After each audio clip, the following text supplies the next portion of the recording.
We are here at the mining investment event in Quebec City, and I am joined now by the CEO of Fury Gold Mines, Tim Clark.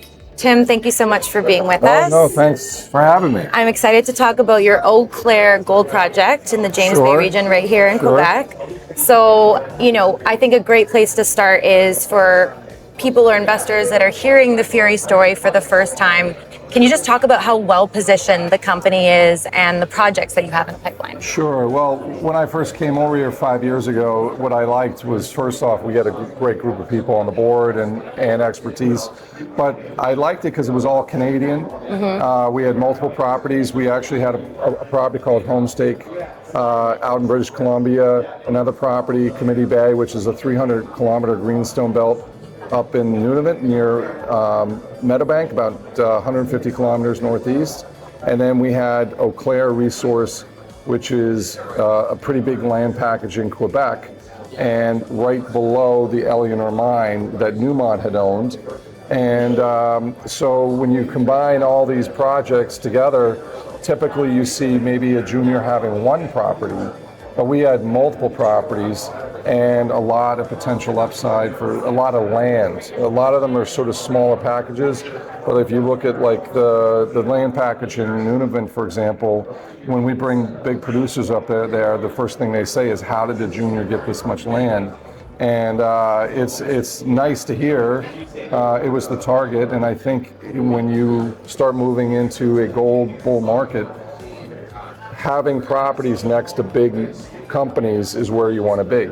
So let's talk about one of your projects and where it is. Eau Claire Gold Project is in James Bay, that region. So just talk a little bit about the history there and what's going on there. There's a lot of interest. Sure. So I think James Bay has been relatively underlooked in this market. Historically, Goldcorp built the Eleanor Mill about 60 kilometers north of us.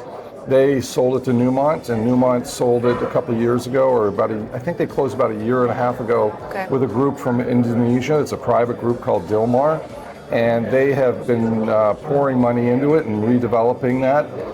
But you have another half a dozen companies around the area in that region. And what's exciting for us when we go up there is that because of the development with electricity and whatnot from hydropower up in the James Bay project, there's a lot of access to roads and not just electricity, but hydroelectricity. So for example, we have a spillway that you have to cross to get into our property. And when companies come, producers come, the first thing they're concerned about is when they go anywhere is what's the infrastructure, because it's billions of dollars to develop. And a lot of this system only came about 25 years ago. So there's a huge amount of exploration that has not been done in James Bay. And James Bay, and I was just chatting with another CEO in the area, and he's like, James Bay is becoming the new venue for gold and lithium development, and we're smack in the middle of it, and we have the largest land package of any exploration company in the area, and we surround in like a semicircle crescent moon around the largest mill in the area at Eleanor, and that's where you want to be. That's where you want to be. Yeah, it sounds, again, well positioned, just keeps on coming to mind. Yeah, well, when you get inflation, and as I chatted with the CEO of Agnico Eagle a year ago, I go, what do you do when there's inflation? And he goes, that's easy, you consolidate, and you want to own districts, not small land packages. So you have one mill, one road, not five. And if you look at a map of James Bay, it's really mapping out nicely. And I can't predict what's going to happen, but I was in capital markets for 25 years. It's not hard to see the economics of where it should go. And let's talk about some of the drill results coming out of Eau Claire recently. So what have those results told you about the growth potential there? Well, the plan here was after we did our PEA study last year, it was pretty clear to me that investors wanted a pathway to production. And so what we want to do is put out a PFS, which is the next stage in engineering before full feasibility study, and that leads into production.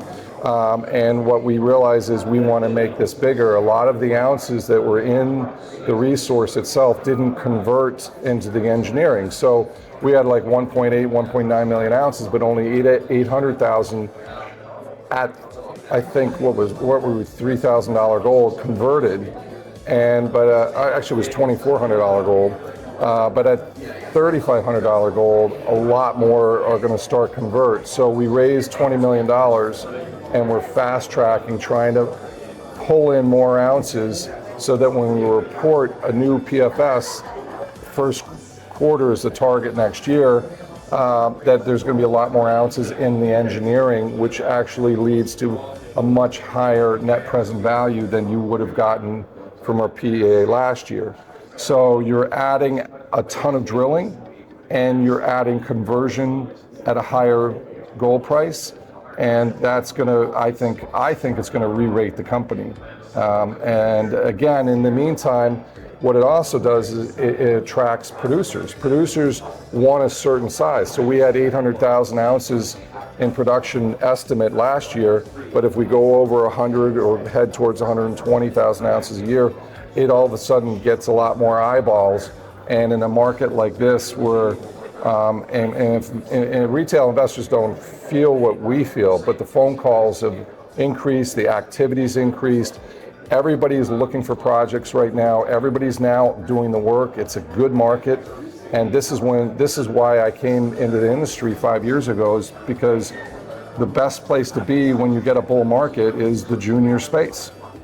Absolutely, and that's, I think, why there's so much excitement here this week, and there's just a lot of great stories like yours that are emerging, right? So as you're pivoting from exploration into development, how has the company's focus evolved? I mean, you mentioned obviously how you're positioned and what you're planning on doing. We did a couple things. First off, we sold a project, Homestake Ridge, to Dolly Varden, and a lot of people have looked at Fury because we had a huge chunk of Dolly Varden stock. And all that's now converted to Contango, gold and silver, and that's become a lot more liquid. So we've got about $80 million in cash and securities, mostly Contango shares. We also own a chunk of Sirios, about 6% there too. And it's a nice treasure chest as a junior. And one of the biggest things investors should know is that it all starts with having a good treasury, and if you don't have it, you can't drill, you can't get good people. And we've had the luxury of having all this cash, and our market cap's only 150. So if you look at the enterprise value, we're probably one of the cheaper companies out there for the number of ounces we have. And in this last bull market, this winter, this big push, the focus was on big projects with low grade. And so if you had 8 million ounces of less than a gram, your stock might have been up 300 or 400%, where Fury being a smaller, less than 2 million ounces, but our grade is 5 or 6 grams. It's a huge difference. It's going to be hugely positive in terms of returns. Our returns are spectacular when you put in the new numbers. And so we're excited at bringing and showing a pathway for Eau Claire to production. And that's a huge transition. So going from exploration to development to production, your multiple goes up dramatically. And we're at the top of exploration, about to move to development when we get to this PFS first quarter next year. Well, it sounds like some very exciting news flow coming from Fury Gold in the next 12 months. Are there any key milestones or catalysts that investors should be aware of and keeping an eye on over the next 12 months? Well, we are also drilling in Kitikmeot Bay up in the Arctic, and so we've just airlifted 1,200 barrels of fuel.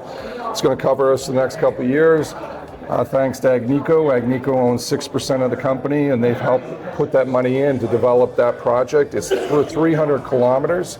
It's been undervalued, but if people have noticed, there's a lot more activity going on in the Arctic, and it's very unusual to have this much property, and we're, again, next to one of the bigger guys with a great relationship with Agnico. There is huge value there.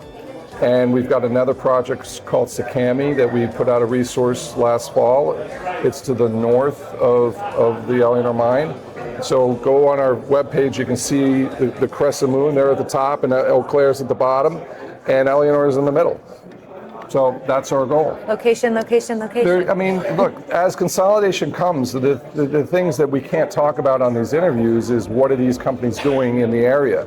And it doesn't, to me, it seems pretty obvious that consolidation is coming to James Bay in a big way, and people who don't know the Dilmar Group should do some homework because they're big players, and don't discount Osisko moved into Sirios, and their stock was up 400% a week last December when that happened, and it can happen to the rest of us anytime, I think. Yeah. Well, it sounds like a lot of exciting elements coming from Fury Gold Mines. So thank you for sharing all of that with us. Can you tell us your ticker and where you're trading? We trade in the TSX and New York Stock Exchange, and the ticker is FURY. Pretty simple. Great. Thanks so much for being with us, Tim. Thank you.